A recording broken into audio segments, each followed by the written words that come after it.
I watched the game film again, and it's time to give out grades. Coaching staff, positional units, let me know if you agree or disagree. Locked On Illini, let's go.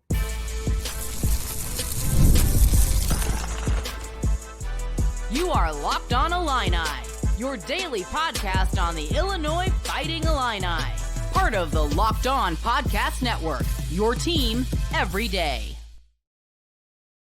Welcome back to another episode of Locked On Illini. Thank you for making us your first listen every single day.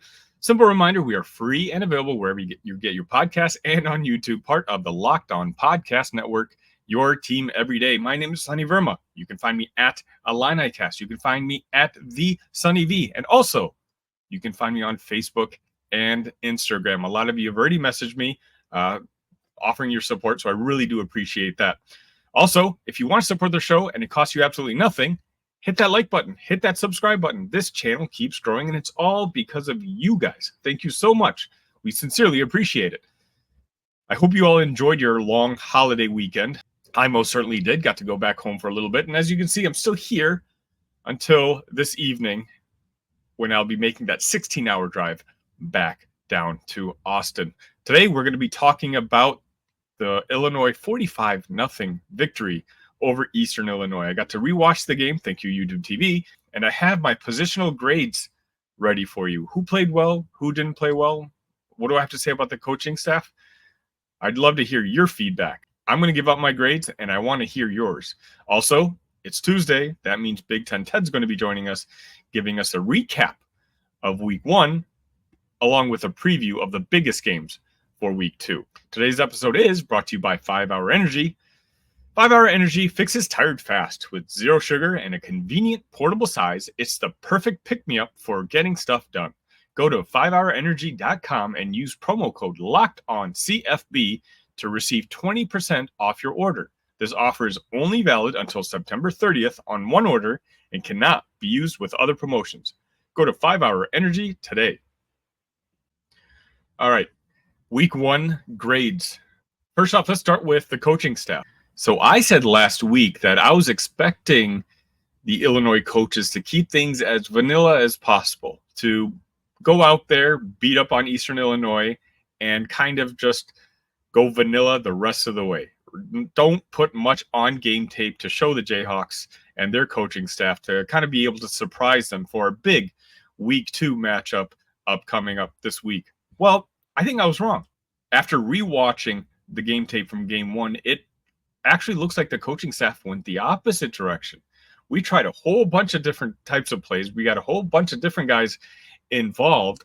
And the more I thought about it, I think I understand why. The coaching staff right now is trying to build confidence in their players. And I'm not just talking about Luke Altmaier. I'm talking about all the younger wide receivers that we have. We try to establish our running game. We got our tight ends involved. Everyone kind of got involved on the offensive side of the football. And I think the purpose is to build that confidence so that they can do it again next week. It won't be hypothetical, hey, these are the plays we can run, and trust me, you'll succeed. No, Game 1 was a 45-0 blowout, and I think it's serving the purpose to let these guys know, hey, you guys are good enough. You guys did it Week 1. These same type of plays, we're going to do it again, and you can be confident knowing that you're all capable of making these sort of plays. The offense could have put up 60 points if they truly wanted to. Luke Altmaier, Caden Fagan, all those wide receivers. As you're going to see as I progress through this episode, really, there's no unit that had a bad game. So for the coaching staff themselves, I'm going to give an A. I really think Barry Lenny Jr. coached one of his better games. And he hasn't been since the better part of last year, but he's no longer in the let me see what you got when it comes to being our assistant coach. He's a legit P2 offensive coordinator, one of the better ones, and should he continue on his trajectory, maybe a head coach one day. Aaron Henry played aggressive.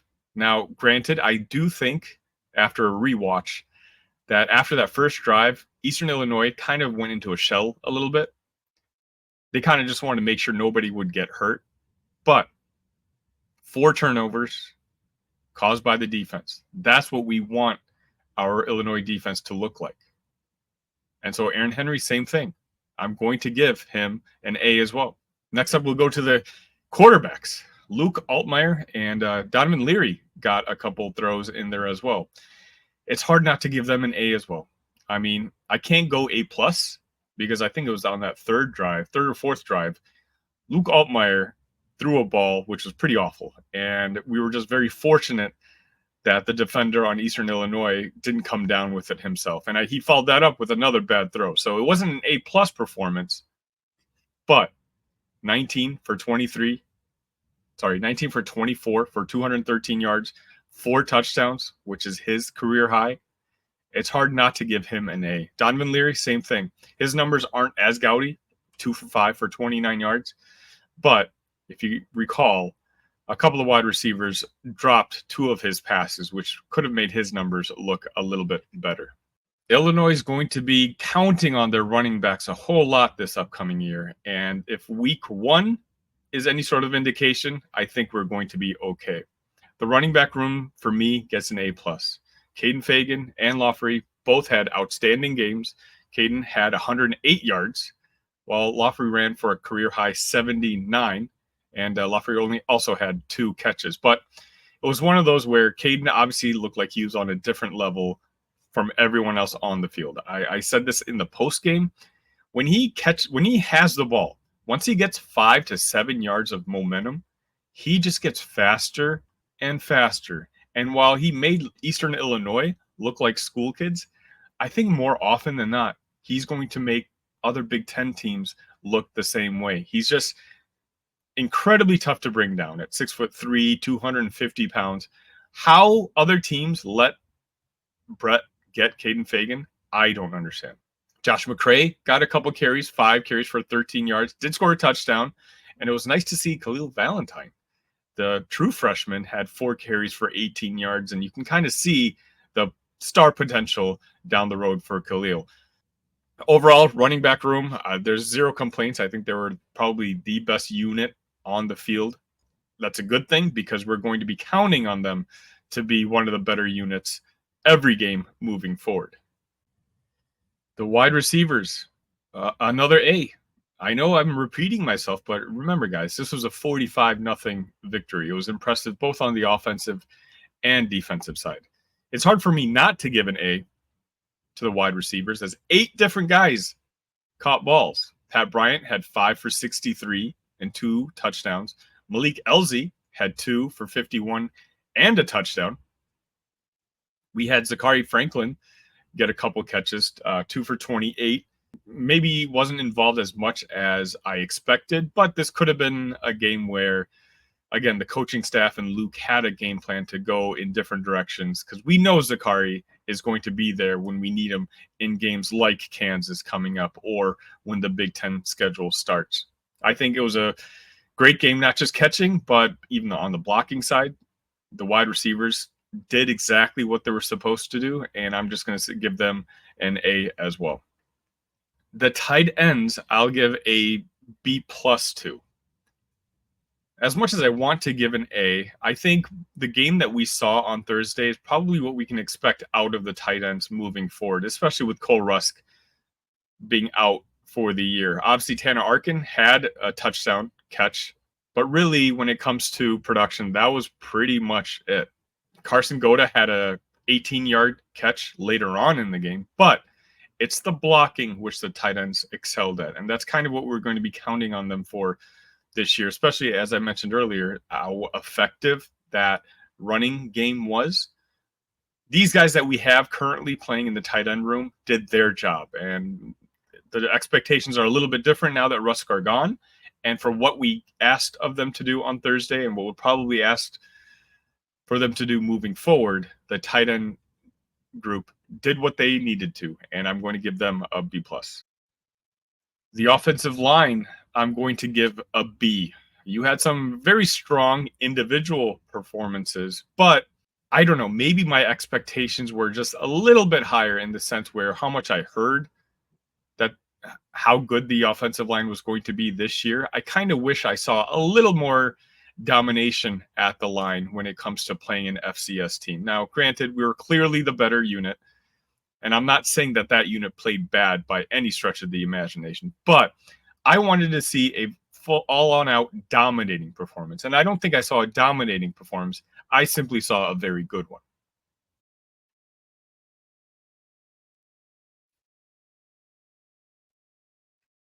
Tired after lunch? You're not alone. In fact, research shows that more than 70% of us hit the wall after lunch. Let a 5-hour energy shot help you leap over that wall instead of crashing into it. With zero sugar and a convenient portable size, it's the perfect pick-me-up for getting stuff done. The 5-Hour Energy website has flavors galore like watermelon, tropical burst, grape, berry, and more. There's a flavor for everyone. Try them all. On the site, you even have the option to build your own 12-pack or 24-pack. You choose the flavors, and it's delivered right to your door. If you go to 5hourenergy.com, that is the number 5hourenergy.com, and get some 5-Hour Energy product today, you can use my promo code LOCKEDONCFB to receive 20% off your order. This offer is only valid until September 30th on one order and cannot be used with other promotions. The code is not good on subscription orders. Go to 5hourenergy.com today.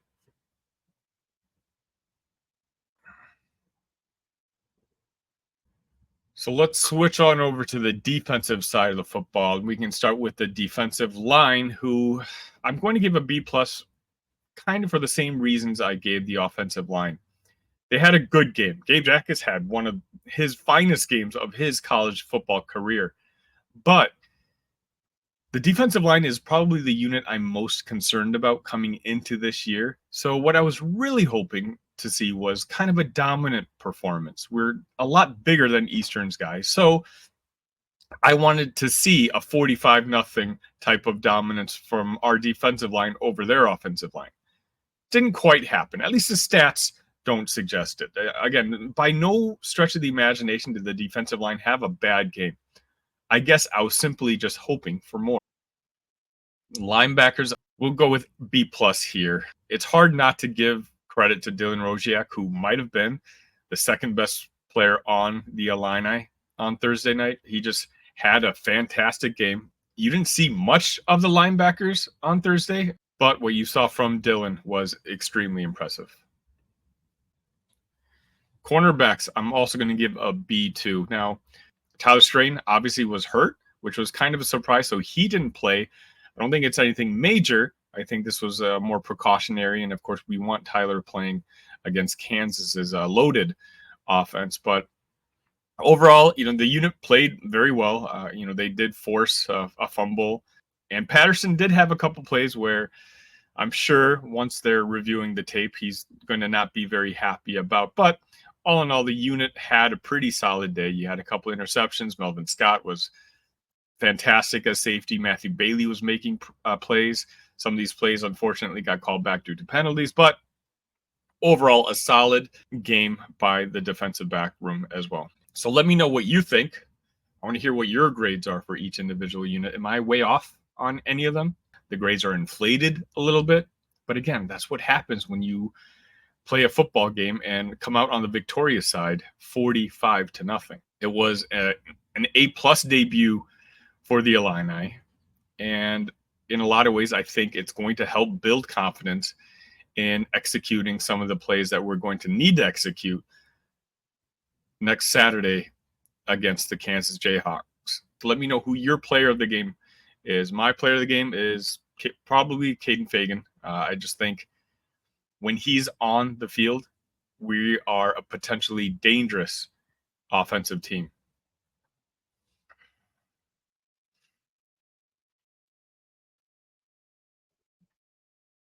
Hey, Locked On Illini fans, I want to take a moment to give you a heads up on a brand new mobile game that I think you're going to love as much as I do. Ultimate College Football HC. In this amazing game and simulation, you get to step into the shoes of a head coach and lead your college football program to glory. Can you imagine actually being the head coach of the Illini? From recruiting players and hiring coaching staff to overseeing training camps and handing out school scholarships, you control every crucial detail of your program. It's all in your hands. Will you be able to handle the pressure And here's what I really love about the game. You are responsible for calling offensive plays during the game. Your strategy will not only determine the success of your football season, but will shape the future and legacy of your program. Ultimate College Football AC is completely free, has no ads, and is 100% playable offline. You can play on the go, as you want, and when you want to. And of course, we have a special offer for Locked On Illini fans. Use the promo code LOCKEDONCFB, all caps, inside the game store to receive a free boost to your program. Make sure to take advantage of this perk, as it will get your team off to a strong start. To download the game, just visit ultimate-cfb.com or look it up on the app stores. Ultimate College Football AC. Begin your coaching legacy today.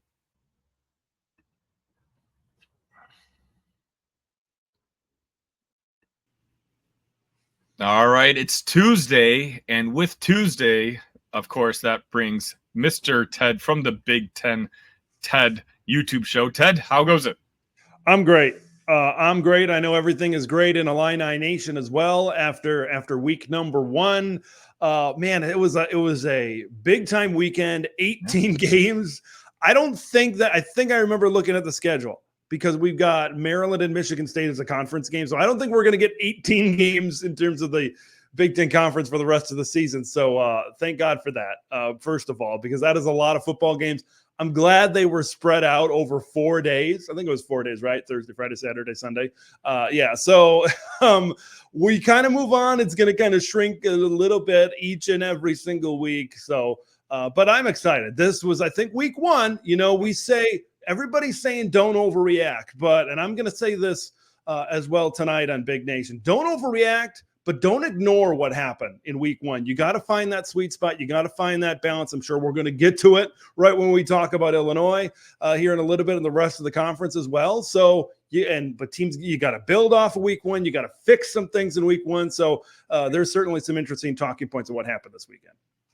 Yeah, let's just right off the bat, you get to look at the Big Ten on a big, more macro scale compared to myself. You did watch some of that Eastern Illinois game. Let me know what your thoughts on the game were. Luke Altmaier was confident. Luke Altmaier was very confident throwing the football, and this could be a dangerous Illinois team if they get this passing game. And we've been talking about it really since we've been doing this segment about Illinois football, is that if this passing game gets going and Luke Altmaier gets some confidence, boy, this could be a really good offense at Illinois. There was a handful of teams that maybe had some issues, had some concerns. Illinois was not one of those teams. Illinois is one of those teams in the boat that say, hey, let's not overreact to the great performance against an FCS program in week number 1. But I think what we can take away from this game is that Illinois offensively can beat you in a lot of different ways, right? Luke Altmaier had a couple of pretty deep balls. I think that touchdown pass to Malik Elzy as well. I think that was the touchdown late in the game where they cut to him and he just looked so cool. It's like he expected that ball to just be right on the money to Malik in the end zone there. And that shot, when the BTN crew really cut away to that, I was like, he's very confident. And a confident Luke Altmaier could be a scary thought, especially when you combine his mobility as well.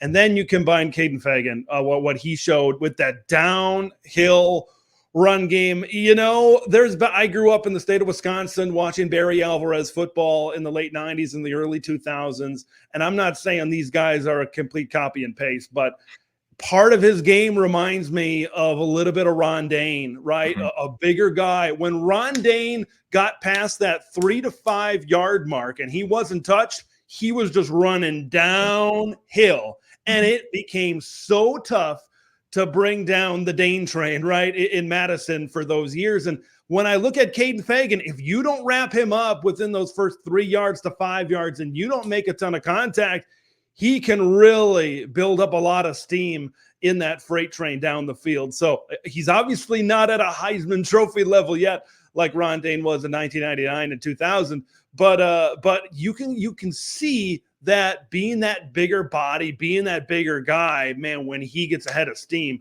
it's very tough to bring him down, especially these smaller defensive backs, right, when they get there. So you combine this run game. We've talked about the offensive line.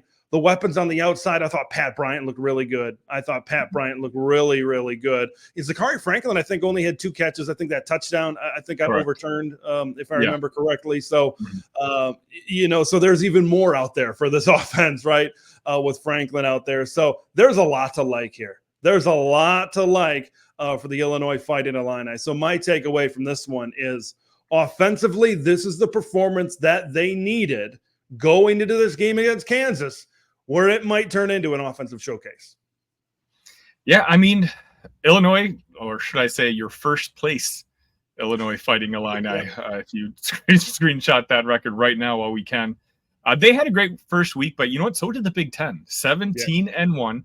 You know, before we start highlighting the week 2 matchups that you have your eye on, do you have any, final notes on week 1 on some of the other teams in the conference? Boy, I'll start first with maybe the most impressive victories at the top of the league, and that being Penn State and USC. I'll start first with the Nittany Lions. There were people, national hosts, that were picking West Virginia to win this game. Now, even when I was breaking this one down, I just didn't see it. The matchups just didn't make any sense to me for a West Virginia victory. Garrett Green, and it was proven in this game, Garrett Green was not much of a passer down the field, right? I think I talked about it to you. If not, I mentioned it on my program. He had the same completion percentage as Ethan Kaliakmanis last year, losing his top receiver. You got a Penn State team defensively that's still really good in the interior. You bring those linebackers, you bring those guys up to crowd the box, you contain the run game. I don't think they're going to beat you over the top. And look, that's exactly what happened. But I think what my big takeaway for Penn State is what happened on the offensive side of the ball. We talk about the confidence that Luke Altmaier has. I think Drew Aller has a lot more confidence in himself with Andy Kotelnicki in the scheme. I kind of said it in my reaction to this game. I think Andy Kotelnicki kind of schemed up some confidence, schemed up open receivers to be able to get multiple consecutive completions down the field for Drew Aller. Early in the game, he was a little bit off, but once this game really got going, Drew really started to hit some of those balls. West Virginia came up. They did a pretty good job of halting that running back duel, but you saw later in the game when Nick Singleton was able to break out those big games. That's because Penn State had that threat throwing the football down the field, but an absolutely dominant victory. For the Penn State Nittany Lions. This is very, very impressive, I think, the way they played, because if their offense is playing at this type of level, that could be the team that could maybe be disruptive towards the Big Ten championship race this season. And then USC, man, of course, that Sunday night matchup. Once again, we don't overreact to week 1, but we don't ignore week 1. Michigan has a game in a couple of weeks where they go to the Big House when they play the Ann Arbor, or when they go to the Big House in Ann Arbor to play the Michigan Wolverines. If they win that game, considering what they did against LSU, this is a team that can make it to the Big Ten championship game. I firmly believe it. The big question for USC, how could they match up on the defensive line against what on 3 ranked as the top offensive line in the country in LSU? And they held their own. Who had that on the bingo card, right? That was not something I was expecting. They rotated. I was told they rotated 9 guys on the defensive line. So a lot of people are coming back and they're saying, well, we'll see about the depth. We'll see how many guys, if 1 or 2 guys goes down. But they were rotating a lot of bodies. They were trying to stay fresh. And I think that was what Danton Lynn really wanted to do for USC. And we know about the offense. Okay, people were saying it's going to take a step down. I'm like, have you seen Lincoln Riley? Have you seen these quarterbacks that he turns out year after year after year? And Miller Moss, of course, playing in more of a structured offense than Caleb Williams does. I think that is what Lincoln Riley wants to do. And these receivers are fantastic on the outside. And the thing that impressed me most about Miller, his second career start, and he's just in that fourth quarter, the third quarter, it got a little dicey there for USC. There were some run calls that Lincoln Riley made that scratch your head a little bit. But, man, when Miller needed to make a play, there was ice water in his veins, man. Like that offside free play right on the money to Jacoby Lane was impressive for a quarterback. I know he's been around this program and been around this system for a little bit. Maybe that's helped him a little bit. But, man, to be able to make it in that type of scenario, in that type of environment was very, very impressive. I think at the very least, we need to be talking about USC with college football playoff. And now considering what we saw with Michigan, Fresno State playing with them for 3 quarters and change, I feel a lot differently about that USC-Michigan matchup than I did 24 to 48 hours ago. I think USC could go in there. They could beat Michigan. And if they do, like I said, this is a team that we need to start talking about as a championship contender, because if this offense can keep hubbing, if they can keep going, and if that defense continues to play like they did, boy, this could be a very, very dangerous USC Trojans team. I'll quickly wrap up on maybe some teams that were a little bit concerning. Oregon, you look at that offensive line. I think a lot of people, including myself, thought it was the top offensive line in the Big Ten. Idaho was able to hang with them, much like Fresno State was with Michigan up front. So we saw Dylan Gabriel put up a lot of numbers in this game, but they got to be able to finish drives, right? That's, I think, a big key for the Ducks, certainly going forward. I have confidence that they're going to be able to do that as well. I thought there were 2 big concerns, those Friday night games, Wisconsin and Michigan State, man. Michigan State, I listed out for all 18 teams, what's one goal that they would accomplish? And for Michigan State, I said, hold on to the ball. And they could not protect the football. Aiden Childs turned the football over. I know he's a young quarterback, and this is really the first time he's getting significant playing time, right? Of course, he got in that 3rd series every game for Oregon State last season.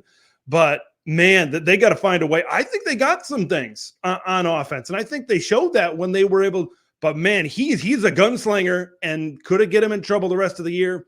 Maybe. And Wisconsin, they got to stretch their offense, man. They were playing 10 yards within the line of scrimmage. They could not stretch the field. What did this offense look like? It didn't look like an air raid. It didn't look like a dairy raid. It didn't look anything like that. It looked like old school Wisconsin football. Run the football, throw some short button hooks, throw some curls, throw some slants, etc. And Tyler Van Dyke, he kind of threw some questionable throws as well. Like, you cannot, I don't care if you're saving stuff for Alabama, that Tim Brando and Devin Gardner talk about that on the broadcast. I don't care. Like, you cannot be trailing in the 4th quarter to Western Michigan. I don't care what you're saving. So that's fairly concerning as well for the Wisconsin Badgers. But, there's a lot to certainly take away week 1, some concerns, but certainly some impressive performances as well. Yeah, I was thoroughly impressed by USC and their performance on the defensive side of the football. I think they were the big surprise for me in week 1. I was a little less surprised by Penn State because if you recall, last week in our preview episode, I've been pretty higher than most on Penn State this upcoming year, and I really thought that this year would be the breakout year. So for at least 1 week, James Franklin and Drew Aller make me sound like I might know what I'm talking about. But that's a week 1 roundup. Yep. Week 2's got some pretty good matchups as well. Which ones jump out at you? There's 4, and I'm going to try to get through these fairly quickly, but I will start first with the Illinois Fighting Illini taking on Kansas. They get it in Champaign this season. Is this going to be a high-scoring game back and forth? What are the defenses going to look like? I think that's the big question. I certainly have. Can these defenses slow down the opposing offense? It's like we just talked about USC and LSU. Right. We thought this one, I predicted USC was going to win 38-34. I thought this one was going to go up and down, but the defenses, sometimes you get that.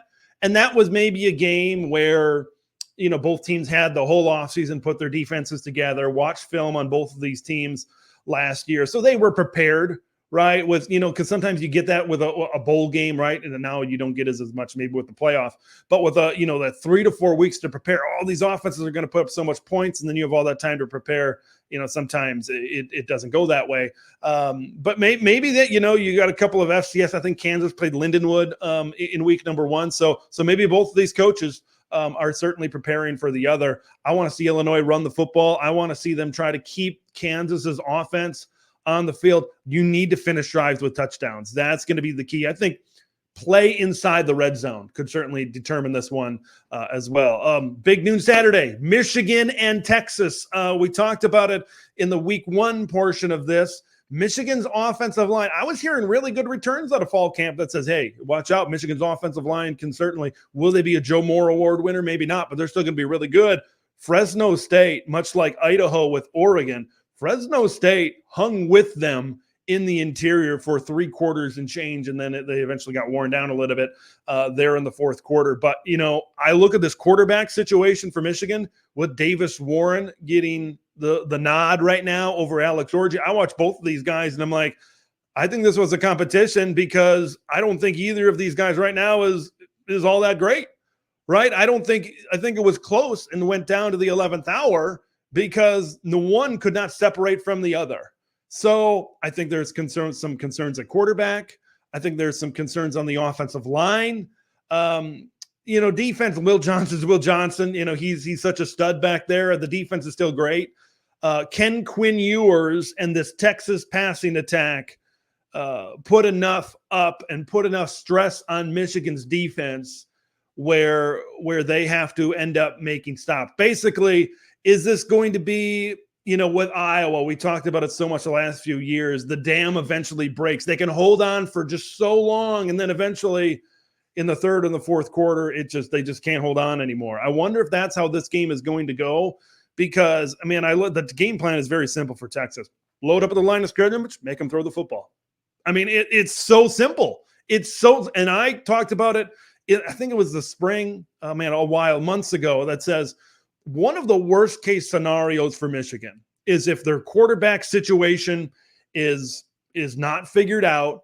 And if you get multiple games into the season, and I was mostly looking at this Texas game, and if you load the box, right? Even if I was thinking when their offensive line was great and Donovan Edwards could be a 1,000-yard back. If you load up the box and you put 8 guys in there, you put 9 guys in there sometimes, and they can't throw the football, you leave your guys on an island. That's how you beat Michigan and just score enough points against this really good defense to get it done. So we'll see what happens here. But I think this one, I've thought about this one a little bit different. I thought Michigan would have a better O-line going into this one. We'll see if they can get it together for this game, because I think Michigan still, if their offensive line can be better, they could still pound the rock, establish their will at the line of scrimmage, and their defense could get after Quinn Ewers. So that's how that matchup goes, I think, is the way that this game could certainly go as well. Now Michigan, a couple of weeks down the road, play USC in a pretty big game as well. Cyhawk, Iowa and Iowa State. In my preview, I talked to Elliot Clough from Iowa Rivals over there, and he made a good point. This game exists in its own universe, right? I think he was mentioned the last time Iowa State beat Iowa, I think the Cyclones went 4-8 or something like that. So just because the one result happens in this game, it doesn't really have any bearing to the rest of the season. That's why I think this game is so much fun. Iowa, 40 points? I know it's Illinois State, man. I get it. And to be honest with you, I don't care. 40 points is 40 points for this offense. Now, if you can get into the minds of these Iowa football players and say, we just put up 40 points, I don't care who it's against. I don't care if against Division III, University of Wisconsin, Oshkosh. I don't care who's it against. If you can put up 40 points, that's going to certainly take you in a better direction. I thought Cade McNamara started to get in the rhythm in there in the second half. Reese Vanderzee on the outside. Look at Jacob Gill. Of course, he had the suspension of Caleb Brown over there, and of course, head coach Kirk Ferentz. But so I think you found some targets out there at wide receivers, so that certainly helped in this game. Iowa State is one of 10 Big 12 contenders, but I think Iowa can certainly run the football really well. They got 4 guys back there, 4 that can do it. We saw Caleb Johnson do well. Of course, Kamari Moulton, the redshirt freshman, started this game. So, and of course, we know about the Hawkeye defense. I just think Iowa, especially at Kinnick, they're just going to be too strong for Iowa State in this football game as well.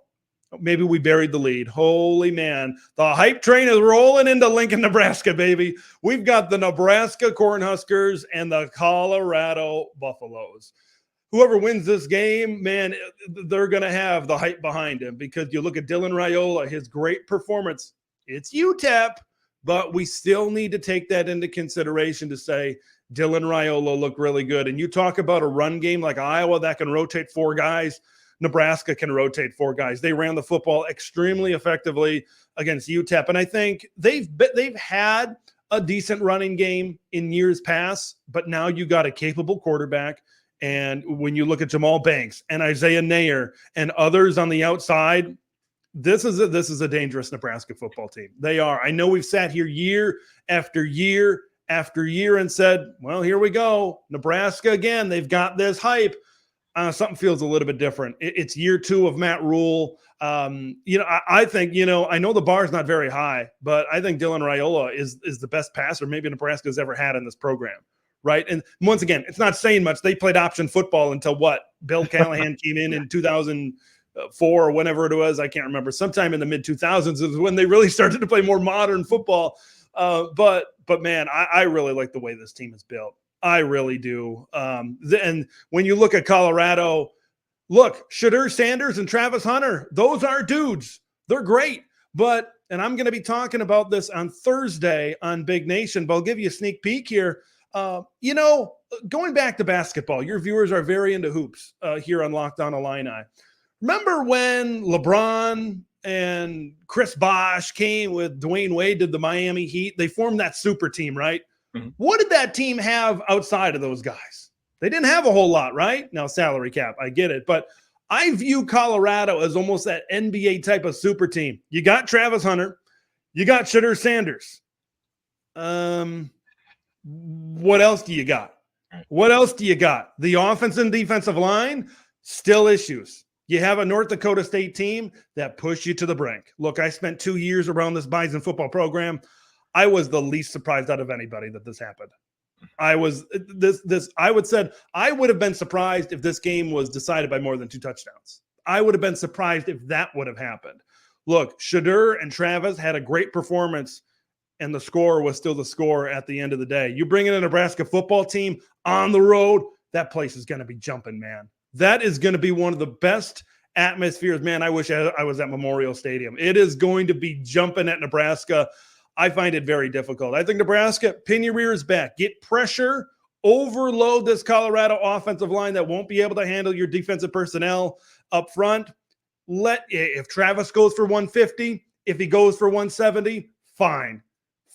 Let him get his, because I just don't see any way Colorado can really rein it in the rest of the way as well. I think Nebraska is a lot more diverse. You saw that run game between the guards. They can do that all day long. They can do it all day long. They can rotate backs to keep them fresh. Dylan, play action over the top, hit guys like Jalen Lloyd, Nair, Banks over the top. I just think there's so much favoring Nebraska, certainly in this football game. It's going to be a fantastic weekend of football.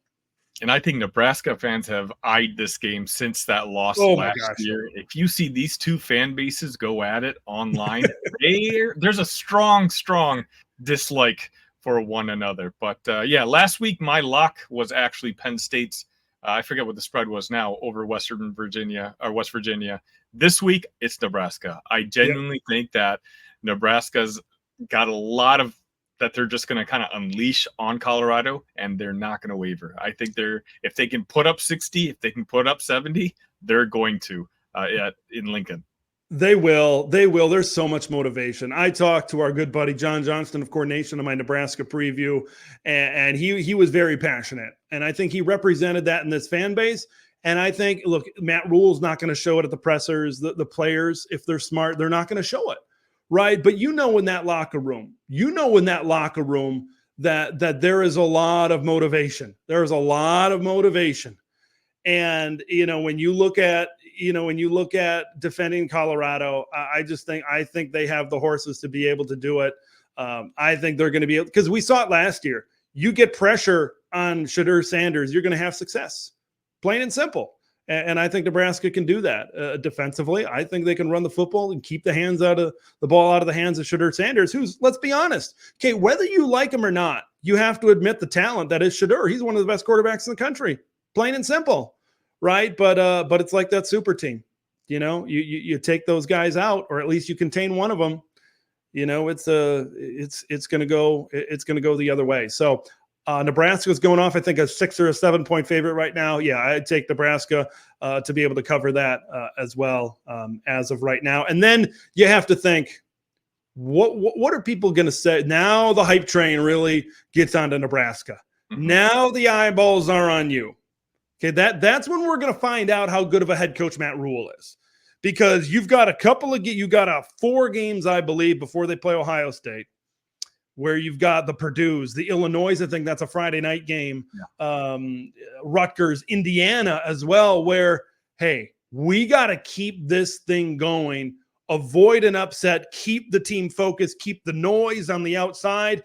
That's the thing we're going to find out, right? How well Matt Rule can do that with this Nebraska football program, how well he can do it specifically with Dylan Raiola, because I think there's going to be a lot of hype if he's able to get this win and perform well in this football game. There's a lot more pressure on Shadur than there is Dylan. I think Nebraska can beat you in many different ways. I think Colorado can beat you in one way, and that's Shadur slinging it for 300 or 400 yards. So I can't wait to see this game. I can't wait for the buildup. You talked about the fan bases online. They've been going at it since last year, really. And this is Colorado, since this has really been a non-conference series, since Nebraska joined the Big Ten, Colorado has had a lot of success. I want to say it's 3 out of 4 Colorado has won. I could be wrong on that, but they've had a lot of success. You build that up. You build the Deion Sanders effect and maybe what happened last year. Yeah, Husker fans are going to be ready to go. The crowd will not disappoint in Lincoln on Saturday night for sure. Certainly not. Ted, before I let you go, what's going on at the Big Ted and Ted YouTube show? Yeah, we got Big Nation on Tuesday and Thursday this week, so previewing 4 matchups, the ones that I just talked about. On tonight's show, we're talking Michigan, Texas. We're talking Iowa, Iowa State, amongst some other things that happened over the week as well. Thursday, we are going to be previewing the Illinois Fighting Illini taking on the Kansas Jayhawks, as well as Nebraska and Colorado. So got all kinds of great previews and content coming on the channel, and going to have reactions to those on Saturday. A very busy Saturday coming up here in 5 or 6 days. All right, Ted, we'll see you next week. All right, sounds good.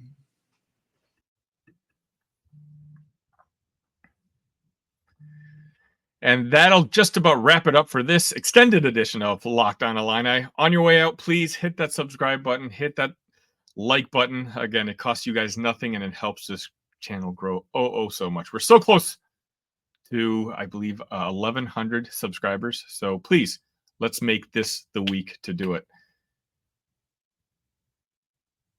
We have more content for you later this week, including a potential 5-star commit to the women's basketball team. Could this be the second year in a row that Shauna Green can reel in a 5-star? Until then, ILL, love you guys.